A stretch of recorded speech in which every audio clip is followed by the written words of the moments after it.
Good evening, this is Rashad Mitchell coming to you live from my YouTube channel as I continue my part series. The week that was college football history review, the 1976 college football season. I believe this is week number 11. Let me check, double check. 1, 2,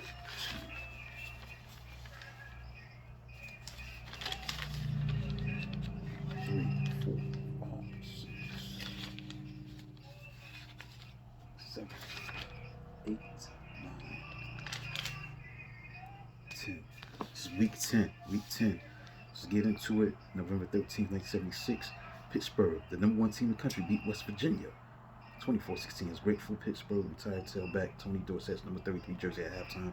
And Dorsett celebrated by rushing for 199 yards, 3 touchdowns, his final appearance in front of home fans. Quarterback Matt Cavanaugh added 127 yards rushing as Panthers gained 350 yards on ground. Although West Virginia managed only 169 yards, they stayed close, largely on strength of 2 touchdown passes from quarterback Dan Crenshaw to wide receiver Steve Lewis, marking 32nd time Dorsett top 100 yards barrier.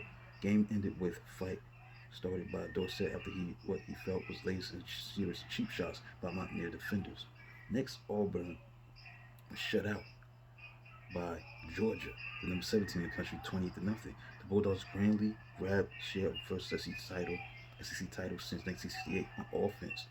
As the offense ran wild and defense posted 4 shutout in 10 games, Georgia halfback Kevin McLeod increased his school single game rushing record to 203 yards, and fullback Al Pollard added 158 yards, 2 touchdowns as Bulldogs gained 470 yards on the ground.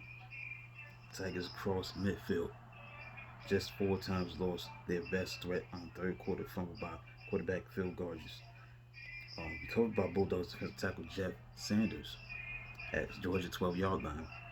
Bulldogs experienced early fumble problem as their first 2 possessions ended on turnovers in Auburn territory, but soon ball carriers held on and Tigers were caged. Freshman tailback Joe Cribbs led Auburn rushing with 64 yards.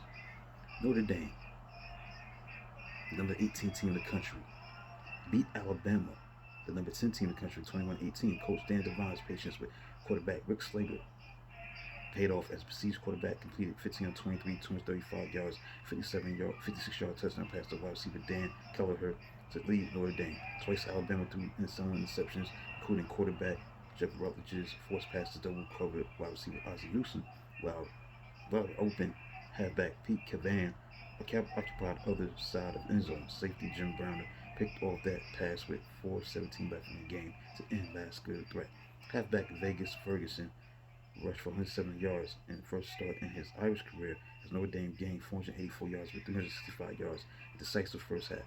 Crimson Tide had 401 yards, 231 yards through air as Coach Bear Bryant's inability to beat Irish continued. He had suffered through 3 losses to Notre Dame by a total of 6 points. Ohio State, number 8 team in the country, beat Minnesota 9-3 with neither team scoring in the second half. Ohio State was able to remain Big Ten frontrunners. Buckeyes quarterback Jim Placente's 4-yard touchdown run in the second quarter proved to be winning score. The teams traded for field goals early in the first half. Gophers drove deep into Ohio State territory on 2 occasions in the second half before interception by the defensive tackle Nick Boyle. Now Mike Leakey ended threat and 4th down incompletion killed another. Tailback Jeff Logan had 116 yards and 30 carries, converted critical 3rd and 13 late in the game with 14 yards run. It helped the Buckeyes run out clock. Quarterback Tony Dungy threw for 201 yards for Minnesota. Northwestern beat Michigan State 42-21. Iowa State upset number 9 Nebraska 37-28. Upstart Cyclones upended Nebraska behind stunning rushing differential of 321-77. Teams combined for 24 first quarter points. No more derived than touchdown put on board by wide receiver Luther Blue on 95-yard kickoff return for 17-7 Cyclones lead.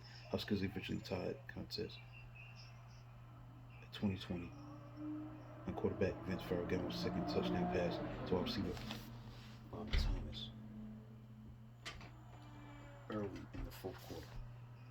Iowa State then led off 17 straight points to secure the upset, 10 points of which came on short drives following Nebraska's turnovers, losing 6 fumbles. Cornell Huskers lost to Iowa State for the first time since 1960. Tailback Dexter Green led Cyclone rushing with 109 yards. Ferragamo passed for 199 yards. Texas Tech The number 5 team in the country beat Southern Methodist 34-7. Not even snow could halt Texas Tech best start since 1938. Year of school last appeared in Cotton Bowl. Despite November snowstorm, Red Raiders rushed for 401 yards and crushing SMU from get-go. Winning. Points came quickly on a 20-yard field goal by kicker Brian Hall. Quarterback Rodney Allison scored 2 touchdowns, and tailback Larry Isaac crossed the goal line to increase lead to 24-0 at halftime. Mustangs made game interesting for about 2 minutes of second half. Quarterback Tony Black threw a short pass to wide receiver Emmanuel Tolbert, who raced 76 yards. Pass falling. Quarterback Greg Harris to end zone. SMU linebacker putt choked, then picked off Allison pass, but Pony's offense lost ground and never threatened again. Forced to start 8 first-year players.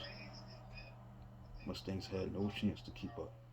Finally, Texas A&M, number 16 key team in the country, beat number 13 Arkansas 31-10. As Arkansas found second quarter costly, allowing 24 points to losing quarterback Rob Gagne to injury within 59 seconds span.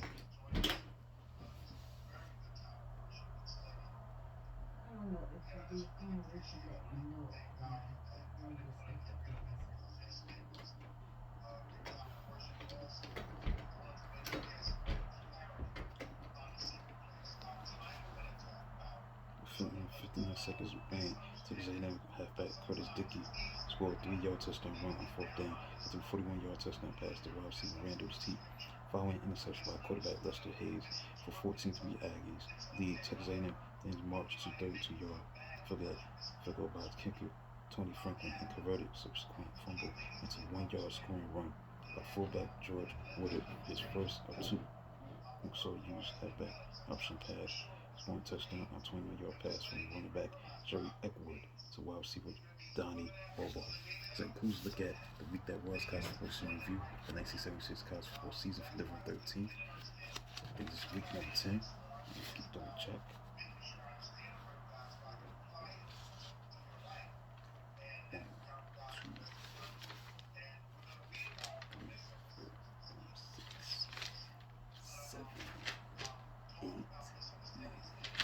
Week 10 of the college football that was played on November 6th, November 13th, 1976. Week number 10. As I subscribe and comment on the channel before I get in this video. November 8th AP poll. November 8th, number 20 was South Carolina, number 19 Colorado, 18 Notre Dame, Oklahoma State 17, 16 Texas A&M, 15 Florida, 14 Oklahoma, 13 Arkansas, 12 Houston, Missouri number 11, number 10 Alabama, number 9 Nebraska, number 8 Ohio State, number 7 Georgia, 6 Maryland, Texas Tech 5, Michigan 4, Southern California 3, UCLA 2, and number 1 was Pittsburgh.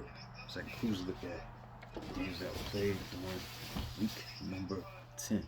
The games that played on November 13th, 1976. Please like, subscribe, and comment on the channel. Do build a smack 2 tomorrow. Until then, talk to you soon.